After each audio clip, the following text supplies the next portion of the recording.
Yeah, I'm rocking the YouTube. I'm rocking the YouTube. Okay, yeah, I'm into the Google offices.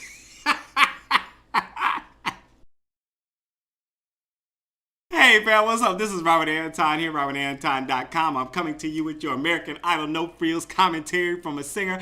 All right, let's get this thing started. We are down to the top 24 or 25 if you counted correctly. And today they had the top 12, which would be the top 13 guys performing. Oh, it's all so confusing, man. Let me tell you what happened, okay?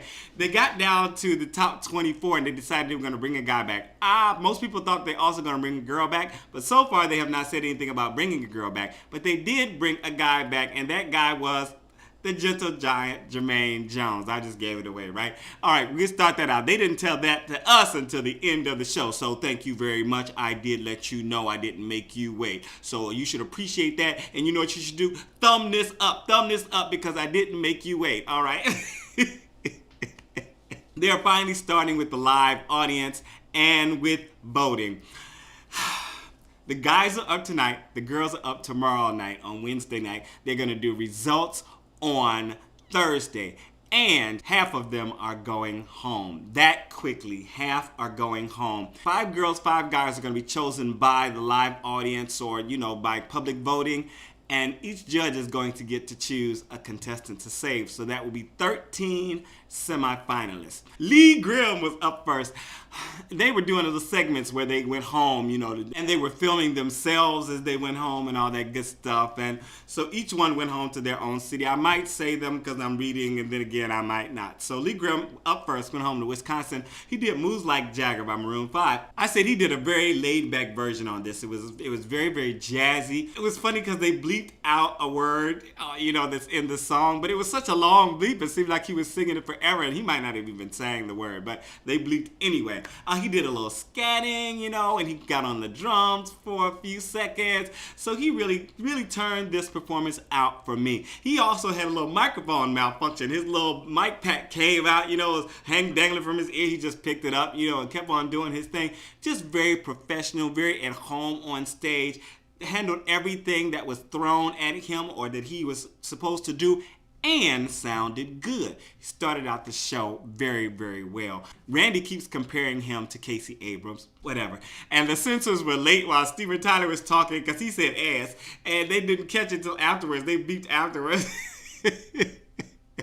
So we got off to an auspicious start. Adam Brock was up next. He went home to Washington, Pennsylvania. He keeps calling himself White Chocolate. He's trying to make this name stick. So he did Think by Aretha Franklin, which was an interesting song choice for me. I thought he did okay, but it lacked a little wow factor for me. He was kind of pacing around the stage, and I wrote that he didn't seem to have a purpose. When you are moving on stage as a performer, you need to have a purpose, not just like pacing back and forth. You need to be going here to perform to these people and going to talk to these people and going to tell these people, you better think, blah, blah, but you need to be doing something. He was just kind of, just kind of unfocused for me. So that's what I put in my notes. He was unfocused. So I thought the vocal was okay, but I just didn't think it was great. Deandre Brackensick was up next. He went home to San Jose. He did Reasons by Earth, Wind, and Fire. And I know he has a good voice. I think he probably has a good voice, but it wasn't showing in this performance for me. His falsetto was coming off as weak and breathless, and when he was going in and out, he was trying to make it kind of seamless, but he didn't have that technique with the mic to, really give us that extra sound when he was coming in and out of his chest to his falsetto. So it really was kind of jarring for me. And like I said, he was trying his best, but I think he didn't have the breath support, and he just also doesn't have the strength and the muscle technique for it yet. He did hit one big high falsetto note that was just beautiful. He hit it dead on. It was great. I just didn't think altogether the song was, I just didn't think it was on point. I loved his last note. He did a nice, really full chest voice note. Sounded very, very good. The audience and the judges were praising him to high heaven. Now, the audience couldn't stop clapping. The judges were gushing. And I was just like, I don't get it.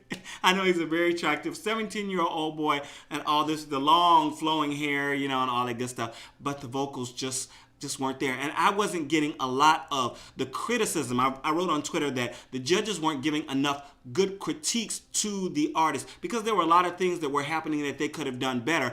And the judges should be pointing those things out early on in the competition so that those people can be getting stronger, and they really weren't doing that to this point. Next up, Colton Dixon went back to Tennessee. He did Decode by Paramore.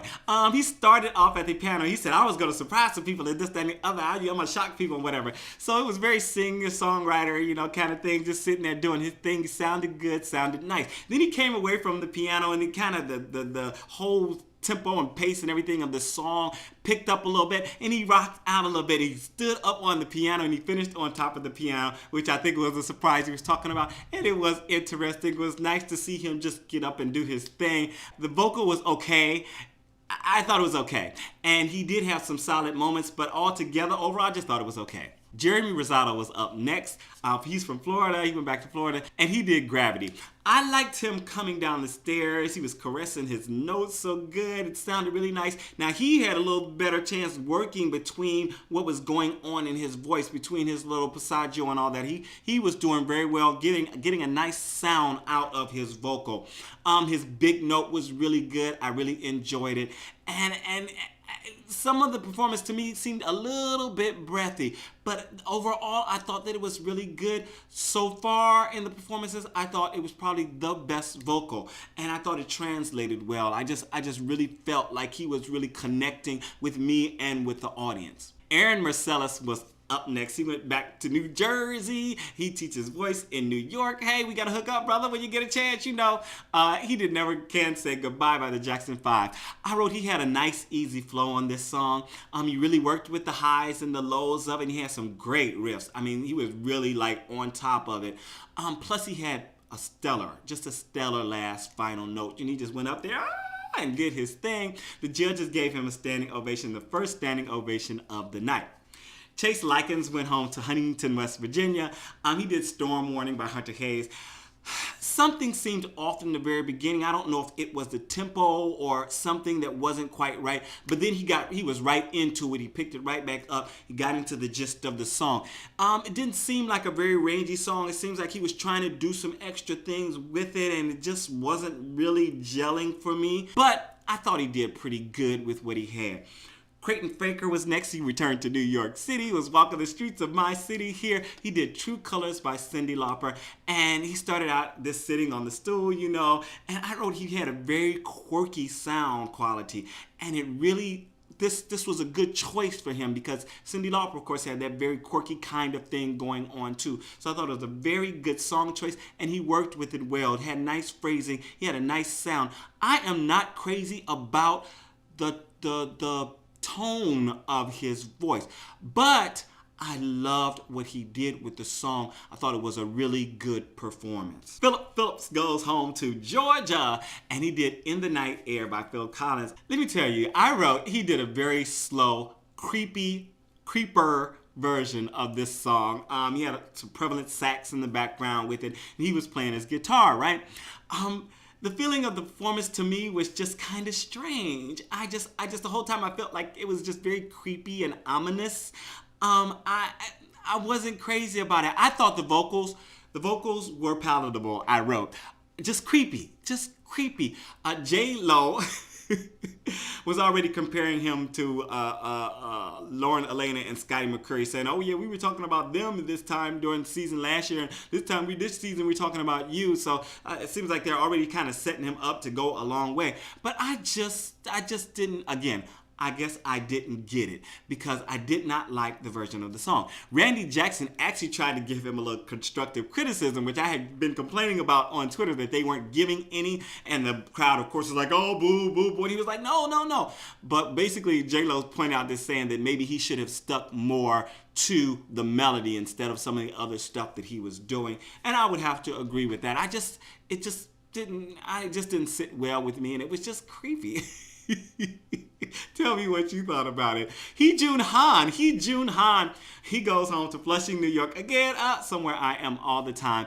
He did Angels by Robbie Williams. really nice. He had a soft beginning and into a beautiful full sound in the main part of the song into the chorus. His voice was on point the whole time. For me, he could just do no wrong. The song was a little obscure for me and I think for some of the audience, but I thought he did such a great job on it and I hope that he is going to be around for a good long time. The judges didn't think it was a great song to show off his voice. But I think he did a good job once again. Joshua Ledet, he went home to Westlake, Louisiana. They've been calling him Mantasia. They say, yeah, okay. I'm like, whatever. He did You Pulled Me Through by Jennifer Hudson, another song that I'm not that familiar with. And he had a really solid performance. I mean, didn't matter what the song was. It didn't matter what was going on around him.